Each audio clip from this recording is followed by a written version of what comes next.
Live 95.1 presents Youth on the Rise. Youth on the Rise. A radio show by the youth for the youth. Join your hosts, Craig Hardell and Tanya Elias, as we shed light on pertinent topics at the cornerstone of our lives and our nation. Tune in to hear our guests every Monday night from 8 to 9 p.m.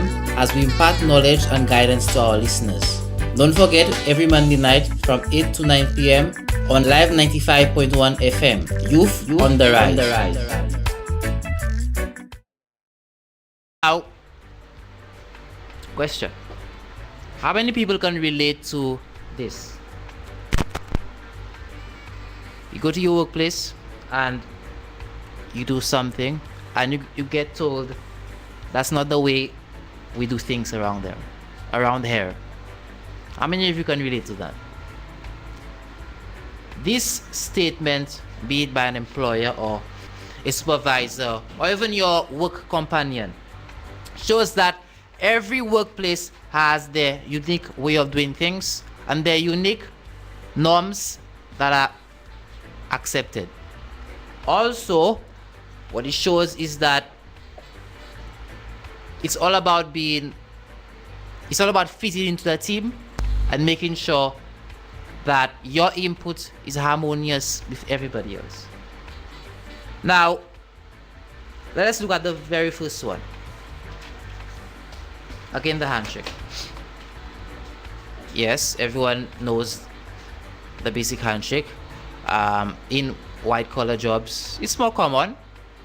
Again, you find people use it at times informally. However, it is something that a lot of people don't do often in a formal setting.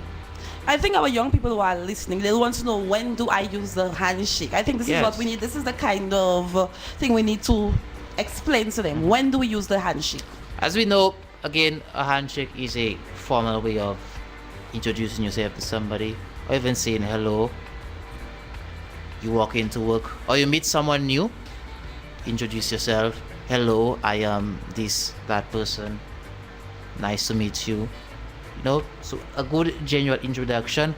Also, so can the handshake ever be supplemented with a hug? And that was you jumping the gun here. That's my next convention. But before I get to that, also the handshake can be seen as something where people actually communicate agreement. Okay, so say you have in a negotiation and you're trying to bargain, be it over a company policy or whatever other decision that you as a group are trying to make. Okay, so again, in that scenario, a handshake is actually a good indicator of agreement, and also just making sure that everybody's on the same page. Okay, now, as you said, that takes us to our next convention, the hug, which you asked. Interesting you ask this question because the hug is something that not all cultures accept, but it's commonplace. Again, one thing we need to realize is that people have their unique differences. People have unique levels of openness that they're comfortable with. Okay, you find a lot of people, yes, they hug. Others like the bear hug, the big hug, and but then you need to really know when it's suitable. You need to know when it is appropriate, and also you need to be able to read the cues as to when someone doesn't like it or doesn't want to be greeted in that way. Again, it's dependent on where you work. Again, certain jobs, it's more accepting, it's okay, nothing wrong with it. Okay, others, it's not the preferred way of greeting someone or displaying affection. Now, May I add something to this? Listeners, especially the young people who are excited about their first job, when usually the handshake, use a handshake when you're welcoming somebody into a building and office. It's always appropriate to use the handshake. You can use a hug. So, for example, if it is somebody you know, the person, yes, the person, you know the person from the community, and you want the person to acknowledge the fact that you have this relationship with the person, instead of giving the person the handshake, you can hug the person. There is really nothing wrong with it. For those of you young people out there who are a bit concerned as to when do I actually use that handshake. Yes. And again, it depends on the people as well, whether or not you know the person. Okay. Again, a hug would be a lot more intimidating to someone you haven't met before. And again, just imagine someone coming and hugging you and you don't even know them. You'd be shocked. You'd be very surprised. So, again, also, if you're in doubt, if you're not sure, like I'm sure a lot of young people, and even older people, not just young people. Again, normally we pretend it's only young people who have problems, or only young people who have uncertainties about certain issues, practices. But if in doubt, let's use the handshake. And young people, again, I would advise to you, yes, you will be in a workplace, you'll be intimidated, but people can tell a lot about you based on your handshake. If you're shaking hands with somebody, don't pretend like the person is superior to you. You make sure you have a very firm handshake. I know the reason why I'm here. I know I worked hard enough to be here. So make sure your handshake says a lot about you. Make sure your handshake is a very firm one if you want to create a very impressive first time impression. Again, it conveys confidence. Okay, a good handshake to a prospective employer during an interview shows that the interviewee is quite confident in their ability to do a job in the particular position they're vying for.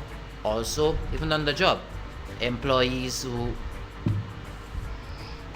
shake hands with the new employee would basically communicate that that person is confident, that person is sure of themselves. So it's a good indicator for your workmates, and it shows them that you really want to do the job and you can do it well.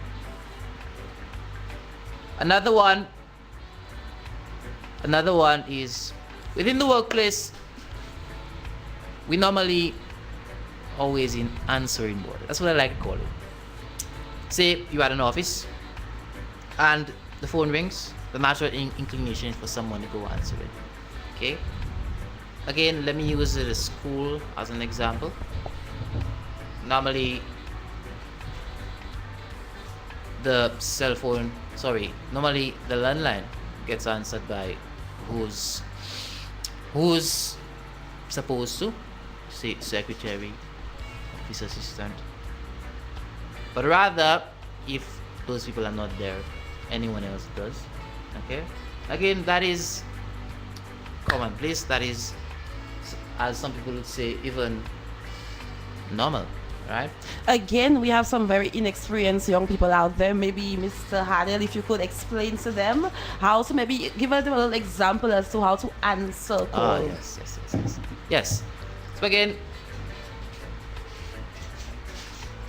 you start out with the name of the organization or where you answering. Okay. Say if it's a school, whatever school. If it's a bank, whatever bank. And then you basically greet the person. Okay.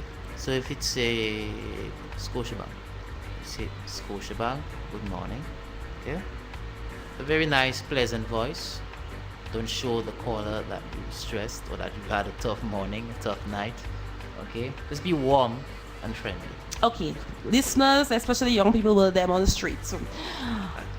Mr. Hadel is from the Delta Combined School. I'm a parent. Okay, the phone is ringing. Mr. Hadel. Delta Combined. Good morning. Hello, good morning, sir. May I speak with the principal, please? She's not in right now.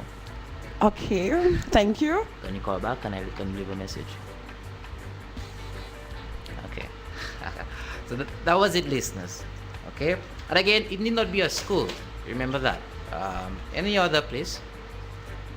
And it did not be an institution where, say, you have a white collar job. Alright? This is just answering the phone. Okay. Normally, secretaries have to wait.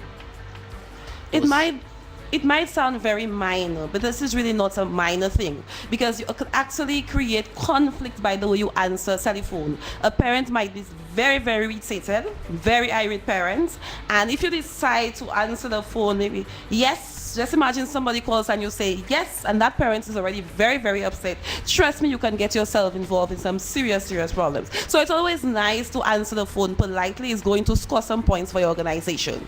Yes. Yes. And again, you have to remember that you answering the phone represents the image of the organization. Yes, it's always about the image of your organization. So you need to make sure that you're always professional.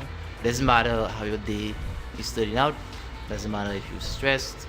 Doesn't matter if you've had a casualty. But you need to answer the phone professionally. Again, you never know who's calling. Okay, so it always leaves a good impression. All right. Now, let us move on. It's a very interesting one. And that one is constantly being engaged in social media at work. Now, listeners, one would ask, why is that a convention?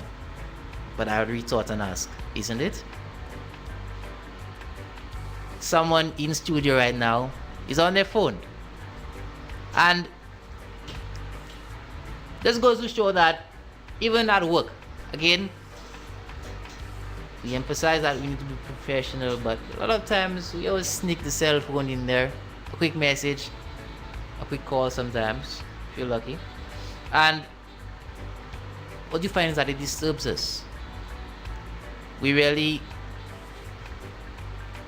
work throughout our day and not touch our cell phones at all.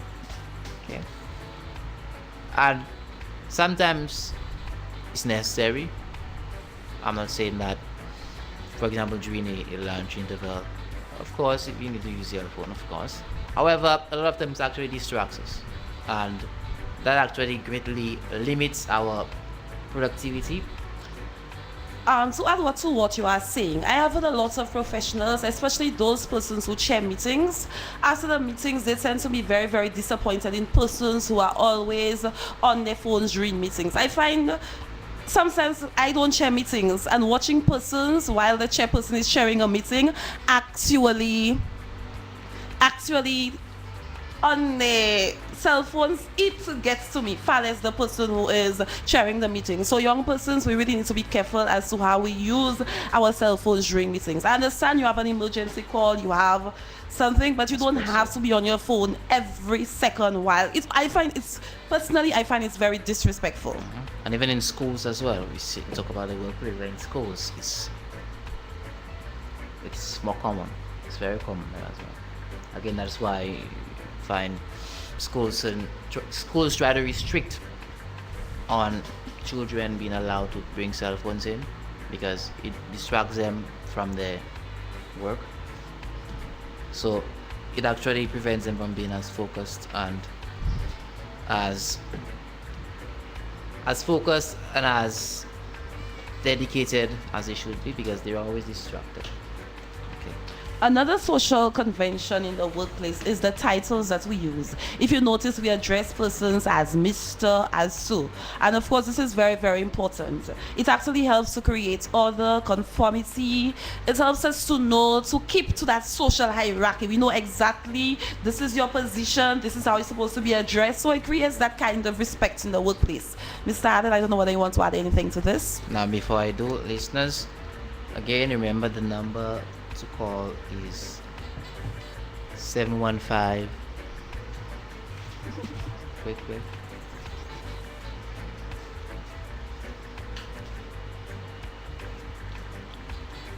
Again, remember we're reachable via WhatsApp as well. Also, the lines are open. So if you have a contribution to make or something that you would like the nation. Okay, listeners, the number to call is 714-5574. Again, I repeat, the number to call is 714-5574. Feel free to call us. Our topic this evening is social conventions. In other words, how do we interact and what is the proper way of socializing and interacting in the workplace? What is expected of you in the workplace in terms of the way you relate to others? And feel free to send us some text messages, some WhatsApp messages. We will surely appreciate your contribution. Again, we do not know everything. We are hoping to learn a lot more from you. Yes. Now, let us tackle another aspect of it. Now, let's focus on the language that is used. Of course, formally. Formally, we address each other properly. However, informally at times, sometimes an onlooker or someone passing by hearing people speaking may not necessarily be impressed with what they're hearing. I say so because many a times we workers, especially in formal settings, use a lot of slang, and you know that saying that goes, the way that we speak says a lot about you. It stands there. So when we communicate, we need to be careful how we speak to each other, especially in a professional setting, whether your employer is around you or not. Okay, you have to be careful, you have to be mindful of the words that you use and the things that you say to others around you. Because whatever you do informally, believe it or not, for example, in a meeting where you need to express yourself or make a point, it actually leaks out sometimes. You know, sometimes we talk, we're speaking, and something just comes out and it's almost subconscious, right? So again, the habits that we form when we speak, the words that we use, the slang that some of us like to use, normally leaks into our conversation formally and also in our writing as well. Again, listeners, the number to call is 714-5574. 714-5574. Feel free to send us some WhatsApp messages. Maybe there is something you have seen in the workplace and you were quite disgusted, so share it with us. Now, while we're on conversation and the language that is used in the workplace, let me highlight, let me say rather, many people, especially youth, have forgotten how or when to say please and thank you. As menial as it sounds, it actually conveys a lot of respect. Again, you find people taking things from others, not returning them, or asking something and not asking for it properly. Sometimes just these little things, they say a lot about you, and they give your superiors or even your peers an impression of who you are and your entire attitude and how well people can work with you. Again, words like excuse me please. Sometimes we get carried away. We are on the phone, the boss has a folder, the boss is speaking with someone, you just go to the boss, you collect the folder from the boss, you don't ask to be excused. Young people, these are little things you need to be aware of. It can either make you or break you. There are some social conventions, some rules, some guidelines. It's either you are going to score points or you are going to lose points. Take note of these points. Yes. Now, another thing is fashion. We in the workplace, there is always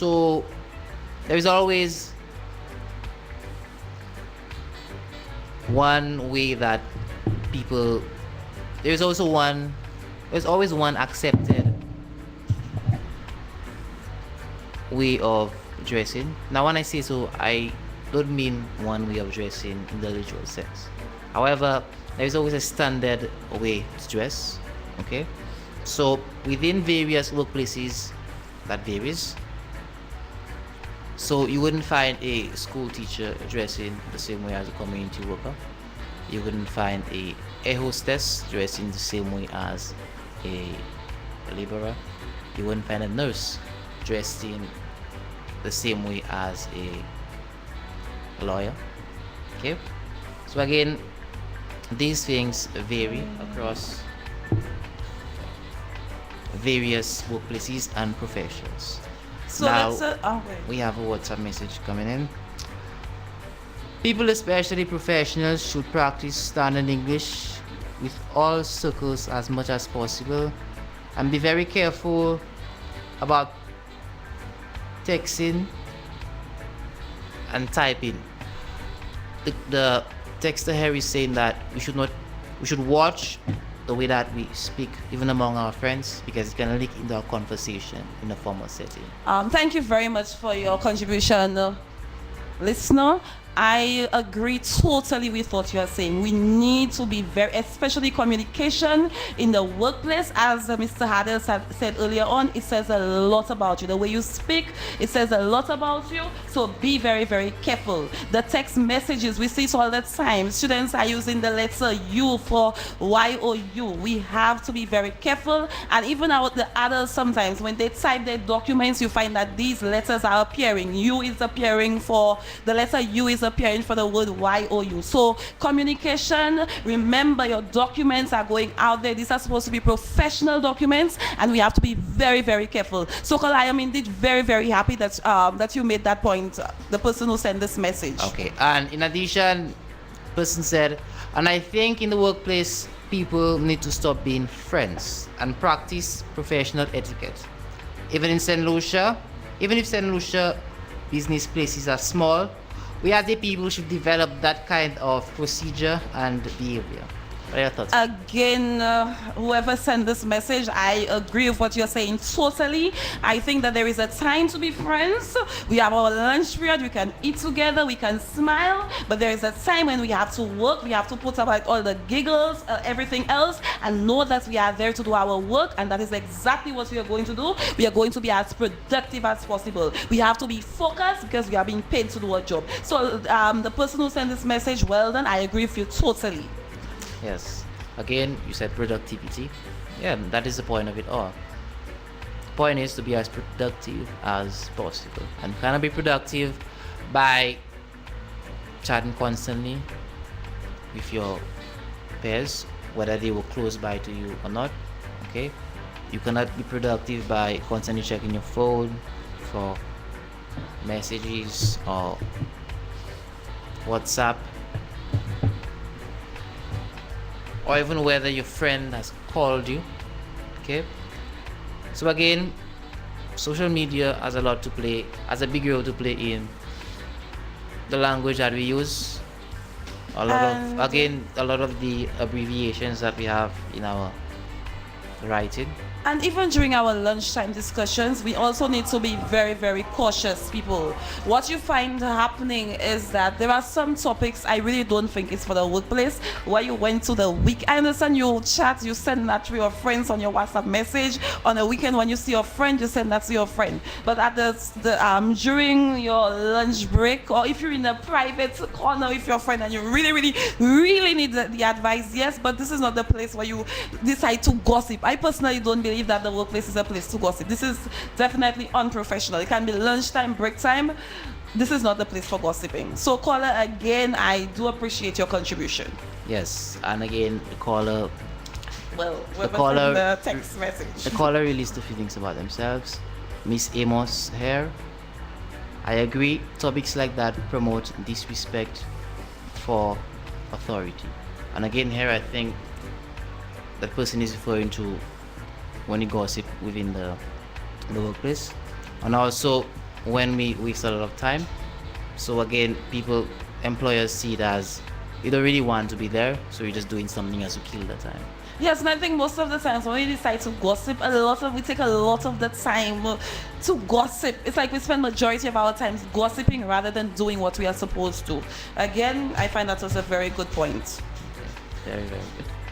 Now, So what about the dress? I think we need to tell our young people more about the dress. Yes, we said that teachers are supposed to dress in a particular way, but I remembered clearly that I was listening. DBS has an ad, and there's this young lady who says that they need to get a uniform for teachers based on the way they are dressed. And I don't think it's only for teachers. At the time, maybe that's what came to her mind. But I think we really need to be cautious as teachers, what we wear, especially those of us who wear those very, very short skirts. We have to know that we are professionals in a very professional environment, and we are supposed to serve as role models. Children copy what they see. So the length of our skirts, I don't expect anybody to wear skirts that is reaching at, but of course the length of the shirt, it should be reasonable. yes. And again, a lot of times, a lot of these bad modes of dress come from even within school. Sometimes the students, they wear what they want. A lot of them are used to wearing outlandish outfits, say when they go out, and some of them lack the experience within a What about you? professional What do you think setting. about men wearing jeans to school? School, Yes. Money. men as in students. Teachers. Oh, The teachers. male teachers. It's not something that I'm for. Again, it depends. It depends on whatever. If there is a event during the day, I think it's acceptable. I don't see anything major wrong in that. However, on a normal day, that shouldn't be the attire. That is my opinion. Now, we've spoken of quite a few social conventions. Yes, dress, language, titles, the social graces, excuse me, thank you.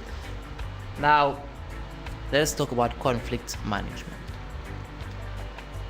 Now, again, how conflict is handled in various settings and various jobs is always different. How problems are solved, be it between employees or between an employee and an employer, it always varies. Many times you have meetings, well, in my mind, as a professional thing, between those involved, or even as a group, as a staff, to iron it out. And with these conflicts always coming about, for many jobs, it has brought about the need for unionization. Okay, so that is why a lot of different workers feel the need to be protected. They feel the need to have a body that objectively represents them and their needs and works to upkeep their rights in the workplace. Okay, we are looking at social conventions. Again, we are trying to stick with the topic. What do you think about, I like the fact that you mentioned your conflict management. What do you think? Do you think it is professional to quarrel in the workplace? I understand people have their differences. Yes, you're going to cast remarks and stuff. But that physical thing, do you think it is right? It is a correct thing to do in the workplace? Now, you have to be very discreet about it. I believe that when there is a problem between two people, you should always remain between two people. What I have observed and what I sometimes I hear happening is that a lot of times the employer or even the employees if it is between them, tell others about it. And that creates a very bad atmosphere. And that should not be so. Again, listeners, the number to call is 714-5574. Feel free to send us some WhatsApp messages, some text messages. Again, we appreciate your contribution. We do not know everything. We'd like to hear your input. And our topic for this evening, for those of you who are just joining us, welcome. Our topic for this evening is social conventions in the workplace. Maybe you have seen something happening in the workplace and you don't believe that this is how it's supposed to be done in the workplace. Feel free to send us a WhatsApp message and tell us what you've seen and how it affected you or what you felt about it. Again, the number is 714-5574. 714-5574. Now, it appears that our listeners really love using WhatsApp. Another one coming in. Teachers don't need uniform. They just need to be more dedicated and respected and passionate about their role. Coming from a teacher. I agree with you, teacher. Thank you so much for your contribution. I support this in terms of the passion. If teaching, you need to have a love for teaching in order to be able to be productive and get that what you want after the teaching. There must be passion. You must have this zeal to do it, because at the end of the day, the children are going to stress you out, and you just need to keep on going with them and see that this is what I want from them. This is what I want for them. So I am there with you. Passion is key. Again, you can see I'm very excited about teaching. That's my passion, and again, passion is key. Interesting, because very recently I heard from a school principal that at times, although we want students to be involved in certain activities, even when they're reluctant, sometimes they're reluctant, not because they don't want to do it. Of course, you should never force a child to do something they don't want to do. However, a lot of times they're just afraid, and they're not willing to go outside of themselves and step out of their comfort zone. Just try something new. So again, I'm emphasizing the role of a teacher in motivating the students and just having them take that first step and try. Because a lot of times, as simple as it may seem or as it may sound, you may be actually taking a big step in helping that child, because you could help them find a passion in something that they never knew they were good at. You could help them explore themselves more. Again, whether that particular thing didn't work, again, they learn something new, okay? So they can move on from there. So you help them know themselves better and really know what works for them and what they shouldn't do. So it has its benefits. Yes, and of course, dedication. I agree with you. Yes, it's not only about the outfit that we wear, but it's about, there might be a teacher who wears very short skirts, but then this teacher is passionate. This teacher, she's there to make sure that at the end of the day, the children work at their maximum potential, and that is what we want. Again, we are saying teachers are supposed to serve as role models. Children look at you. When you turn the board, they'll be looking at you. So what you wear, it might actually influence them. So we really have to be very careful as to what we wear when we teach. Again, thank you very much for your contribution. Now, within workplaces, we normally ignore that even in different countries, the social conventions can be different. Okay? In other words, what is acceptable, what is deemed acceptable in one country, sometimes is insulting in another one. It's interesting, especially when you travel and then something that you used to do very often, you just realize that, hey, people don't like that. And then with time, you actually begin to understand that it's just different here. So a case in point, if you go to China, persons will bow. You're greeting somebody, persons will bow. If you go to the United States, when you look, the person will give you eye contact and maybe nod their head. There are some cultures where persons just shake their hands. So Mr. Hadel is quite correct when he says that based on the country where you live, social conventions will be very, very different. So Mr. Hadel, do you think that social conventions are important? I think they are. Of course, yes, they are. It helps establish how people are supposed to behave. So for example, look at the case of the person who just sent us the WhatsApp message. Yes, I wear short skirts, but does that mean that I cannot teach? Is that really going to affect my teaching? Yes, it is important because you have to remember, even if the short skirts, that itself, or you as a person or as an employee, being a part of the organization represents their image as well. Okay, so what we're saying, yes, it might not affect the teaching, but you might have your other colleagues who are around. They might have certain principles, and they might believe that there are certain ways to dress, and maybe it might actually have an effect on how they see you. Yeah, and not just these people.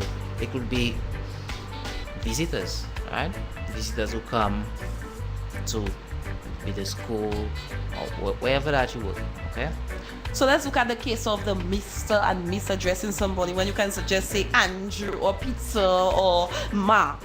Do you really think that changes anything in the workplace, the titles? Yes. Again, when people address properly, it boosts their self-esteem. Again, let's take, for example, someone new to professional life. Okay. So they've always been called by the first name, and then they hear Mr. or Mrs. Right? Again, for those of you who are joining us, the number to call is 714-5574. I repeat, 714-5574. Feel free to send us some WhatsApp messages, some text messages. We do appreciate your contribution. And again, the topic for this evening is social conventions. How are people supposed to really behave in the workplace in terms of interactions and rules and guidelines for behaviors in the workplace? And again, I was saying it conveys some respect for others, for your work colleagues. So again, when people are dressed properly, it is good and it is very healthy, because at the end of the day, we all deserve. Okay, we have a call coming in. Oh, we seem to lose that call. We have another WhatsApp message coming in. Now, those practices support the ethical and legal issues surrounding that job. It is very important, image and representation. Now, again, thank you, caller. Thank you for this message. Again, if you look at the Education Act, there are certain laws that tells us exactly how we're supposed to behave, exactly how we're supposed to dress, and everything else. So I find this is a very, very good point that you're making. Thanks for the contribution. And again, yes, this person just agreeing with us, but it is important that in a professional setting, people respect each other. Okay, that is when that is when they perform at their best, and it is important that their values are not compromised. Okay, so again, people need to be addressed properly. But then, if you look at a case, we might have various values in the workplace. So, for example, you might have persons of different religious denominations. You might have the Seventh-day Adventists who wear the very, very long skirt, and you might and you might have somebody else who is not part of any religion and decides, okay, this is how I feel comfortable. This is how I want to dress. So we will be trampling on somebody's values. And again, we speak of Christianity, but what about the religions outside of Christianity? So we could say Muslims, we could say close to us Rastafarians. Okay, so we've had several different social values, the Mr., the Miss, the way you're supposed to speak, the WhatsApp and everything else, your technology. Do you think that it is time that some of the social conventions that we have be reconsidered? Such as? So maybe, for example, children might, I don't think I really want to say that, but let's look at it. Maybe children might not have to address people as Mr. and let's try to picture this. A child not having to call a teacher maybe Mr. or Sir. What does that bring to mind? It brings to mind that the child is the same age as the teacher. Okay, what else? So, now it actually shows us how important these social conventions are. What else can you picture by a child now calling a teacher by first name? It conveys a lack of respect. Simple as that, in my view. So a child says, excuse me, Craig, can you take my book for me, please? Is that a lack of respect? If it is a neighbor, not necessarily, but if I'm at school or at work, whatever job that I'm doing, it is. It is. So you don't think it's time that some of our social conventions, for example, you being in a staff meeting and you have your cell phone and you need to, I mean, you're addicted to WhatsApp anyway, so that yes, you don't listen with your phone, you listen with your ears. Do you think that maybe it should be allowed for persons to, you know? Now, no, that particular one, I don't. Because again, as you mentioned earlier, when you engage on your phone and you're at a meeting, you can never do two things at the same time, alright? So, as much as it may seem that you're multitasking effectively, you're not. Well, I know you said that men cannot multitask, but women can definitely multitask. But then again, but then you cannot do two things at the same time. So, of course, to the person speaking at the meeting or presenting their point, it is disrespectful. what about the social graces? Do you think they have their place? Your thank you and Now, excuse me and all these things? Before I get to that, let's think of it this way: when a speaker is addressing the crowd, would it be nice if the majority of the people of the audience were in their phones? It wouldn't be nice at all. Again, in school, we tell the students when someone is speaking to you, you look at them. Yeah, that is a little more respectful. So, say at a staff meeting where you have a lot less people, the same thing applies. Okay, someone's speaking, someone's addressing you, you look at them. Okay, whatever job that you have. Okay, you look at them. Very basic, very necessary. So again, while someone else is speaking within a meeting, you should not be running away in your phone. No. Again, Again, you asked this question, but let me go back to one thing. That is, so social conventions being different in other countries. A few interesting tidbits for our listeners. Did you know that winking at someone to say hi, someone do that in France means something very insulting that I cannot say on air. oh, okay. And also practices like tipping, say in Japan, people, it is rejected there. They don't, as a people, accept it. Some others. Again, these are just two. There are many others. But just goes to show that sometimes you need to be aware of what certain parts of the world, what is accepted and what is not. Not just in the professional setting, but outside of that as well. So if you're traveling, if you're visiting a place, you need to be careful sometimes, because even certain words that you use, again, different languages, they mean certain things. So you need to make sure sometimes a bad word, or rather a good word in your language, can be a bad word in another one. You don't even know. So you have to be careful. Just have to be careful. Again, listeners, the number to call is 714-5574, 714-5574. Feel free to send us your WhatsApp messages, your text messages. We appreciate all contributions. Of course, our topic for this evening is social conventions in the workplace. What are the guidelines that actually direct us as to how we're supposed to behave and interact in the workplace? Again, we appreciate your input and we're hoping to hear some more from you. Now, while we're speaking about what is accepted, what is normal to do, what is humane in a sense, we need to touch on discrimination. While conventions exist, no particular faith and no one who holds a particular opinion should be discriminated against. I like the fact that you are mentioning discrimination. Most of the times our social conventions, they're not law, they are not written. Okay, we have that is very, very careful to know. Yes. They are not written. So courage does not say Miss Prosper at the workplace and or Mr. Jean at the workplace. It does not mean that it does not mean that it is he's going to jail for it. Okay, it means that he has not been he might be reprimanded. This is not how you behave in the workplace. You're a young man. This is how you're supposed to address somebody. Okay? So you will not be reprimanded, but this is just how you're supposed to behave through observation, through socialization. These are the kinds of things that we're supposed to do in the workplace. You will not be penalized or go to jail because you don't do it.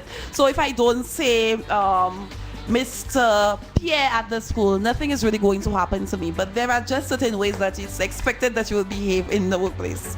Okay. And again, mention people, just give a random example. A religion is an important one. Again, in certain countries where it's very multicultural, so you have different religions. You have people of many different faiths living in that particular countries. You have to be very careful because sometimes, again, we live in a predominantly Christian society. Our nation is predominantly Christian, and using that as example, sometimes it's very easy to offend someone outside of that faith. So again, in a professional setting, you need to be very mindful of what words you use and make sure that even in the customs and the policies that we draft, that they're not discriminated against. Another aspect of that is sexuality as well. Again, people should be treated with respect, whether or not someone's sexuality is not your taste, whether it is what you want or not, you need to respect that. So for example, we're saying, let's say culturally we accept people who are, as we say, straight, right? Not homosexual or any of the sexuals with the prefixes. Okay? So cultural, normally we accept a man and a woman. So if you know that somebody is, as we say, gay, you shouldn't be discriminating against them. Okay? Especially because one thing people don't realize is that there are a lot of very competent people out there who are not your particular orientation. Okay? Competence is not just one sexuality. No. There are quite a few prominent people that actually, okay, it's funny, but yes. So the point is, we really need to watch what we say, especially our speech. I mentioned a lot. So what we're saying in the case of the gays, you say it for the straight persons, you say thank you, excuse me, Mr., Miss, and all the things that you say. They too, it's not because they're gay that they're not entitled to social convention, sorry. They too, the same way that you treat others, they too need to be treated the same way. And I like the fact that Mr. Hadel did mention sexuality. It's very, very important, especially in this day and age. So we have the social conventions. They don't only apply to persons, well, we call the normal persons, quote unquote. They apply to everybody. And slightly going off tangent, but sometimes when we draft policies, say employers draft policies, you need to try to make sure that it's not biased. Okay? So for example, somebody, you go, okay, we know Seventh-day Adventists, normally like the Saturday off because it's the worship day. You don't force them to come to work. Again, sometimes where I think they go wrong is that in the job offer, that should be made very clear. Okay, so a lot of times you find people accept jobs and that wasn't stated there. So again, I know the debate on that is the line on this is very thin, but my take on it is that if you're offering somebody a job, you should make it very clear. Because I think in the news there was some instance, was it a year or two ago, where someone was actually laid off because of that. And whether it was fair or not, it's very debatable.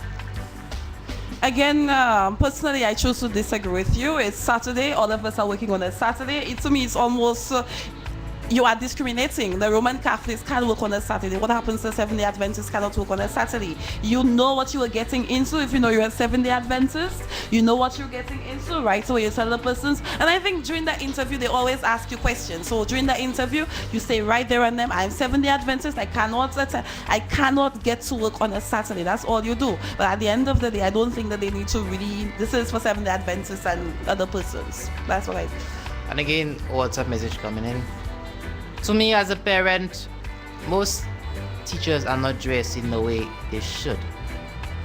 Coming in front of a class with these short skirts that just putting the young boys up.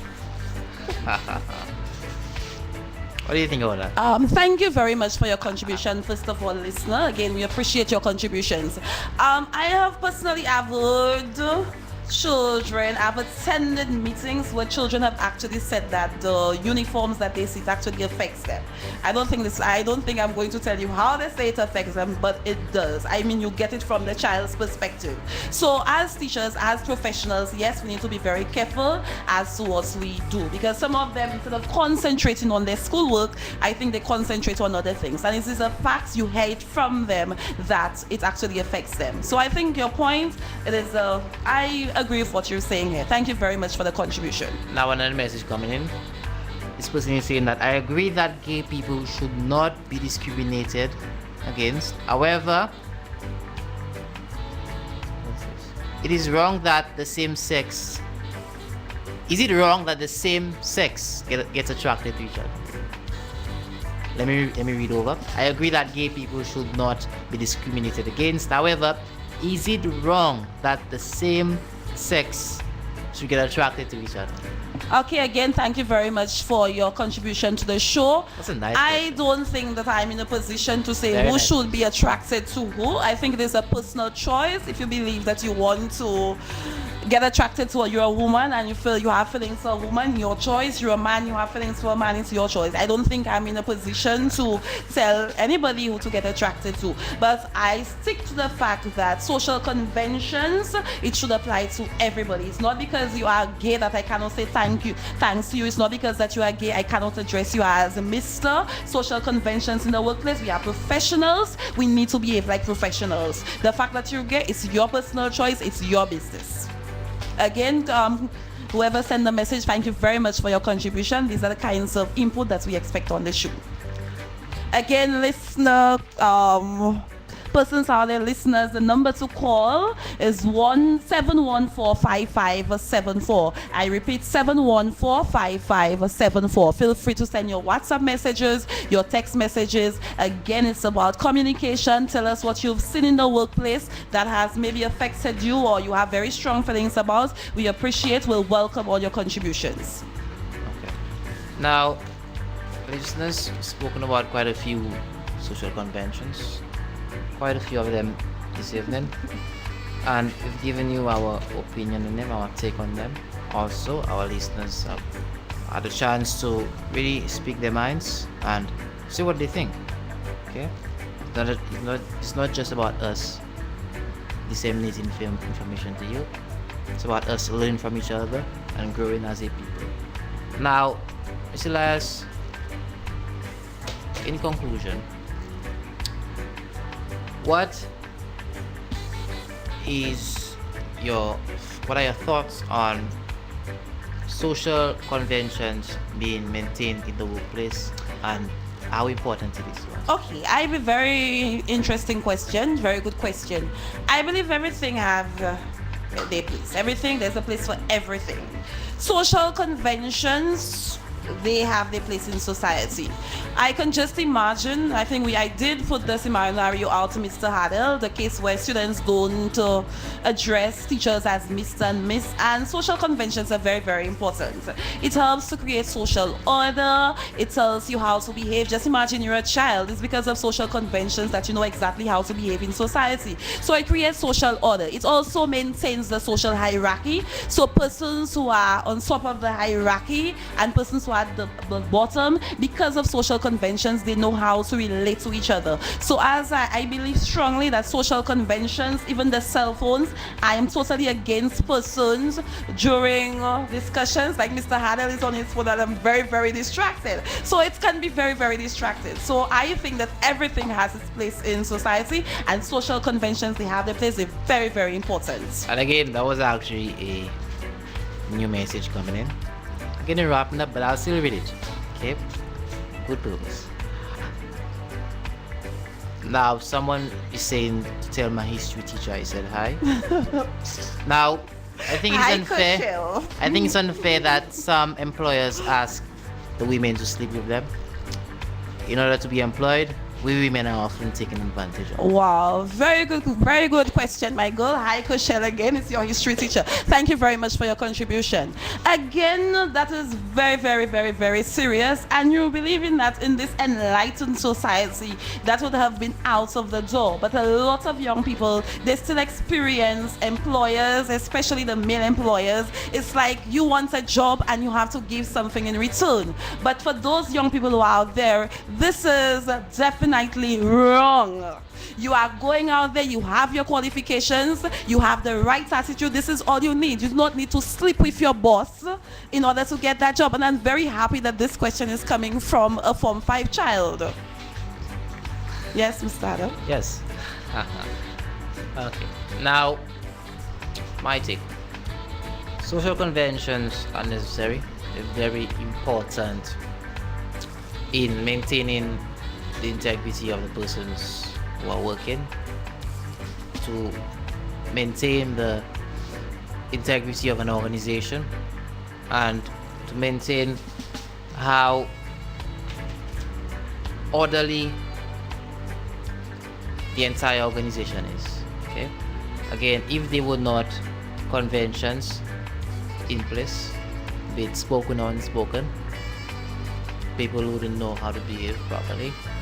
People would not know that what they do is wrong. Okay, people would not understand the value of decency, respect, manners, and it will just be shambled. Okay, so it is very necessary, it's very important that our young people learn how to act properly, professionally, when they're in that setting. Again, we're on the final segments of our show this evening. Remember, the latter part of the show is about telling us exactly what's happening in the community, the highlights, the achievements of individuals in the community. And Mr. Hadil has some very important information to share with us concerning an event that will be taking place on Saturday at 4:30. Yes. Now, Sozelians, those of you who are listening, you've realized that some of us young people actually pass around and we've been delivering some survey forms, and some of you rightly were curious and wanted to know why. Again, in Sozel we have a group called Atlas, and right now we are undertaking a project to install solar panels on marginalized households, and the purpose is to help people who are really in need, and also to allow the savings derived from the saved electricity to be put into a fund where it can be used for further community projects. Now, on Saturday at 4:30 p.m. there will be a very special meeting taking place. All the stakeholders of the project, all the stakeholders involved in the project will be meeting with community members, and any questions that you have will get answered. Those who want to know more about the project will know more, and anyone who has concerns will have a chance to express them. Okay, so it's a town hall meeting at the secondary school that is by the court area, the community center by the court area. The town hall meeting starts at 4:30, where we're going to tell you about climate change and the project that the students will be engaged in. We have some very important persons coming down to Choiseul. We have sent our invitations, and we're inviting all of you to come and learn about the project. Of course, as young people, you can make a change. It's about climate change, what effect climate change is having on our society. Remember, you are the future generation, and it's going to impact on you. So come to the community center at 4:30 on Saturday the 7th to hear about the project. In Lafag, the location. Okay, so again, people, this is Lafag Community Center. Now, also on the 15th of March, we have our annual road relay. Our annual road relay where teams from Sozel participate. So, listeners, those of you who are interested in running, those of you who have your teams in mind, come register with us, okay? We're waiting for you. And those of you who are outside of Swazel, you are invited as well, okay? Again, this is the biggest events organized in Swazel, biggest sporting events organized in Swazel. I remember last year we had persons as far as Monrepo coming to join the fellas. The races, very interesting. We have the relay, we have several activities on the court afterwards. So the place to be on the 15th is at the Montgouge court. Invite everybody. You can come from as far as Castries. We welcome everybody around St. Lucia. Yes. Now, listeners, thank you for listening. This has been our episode of Stay tuned. See you next week.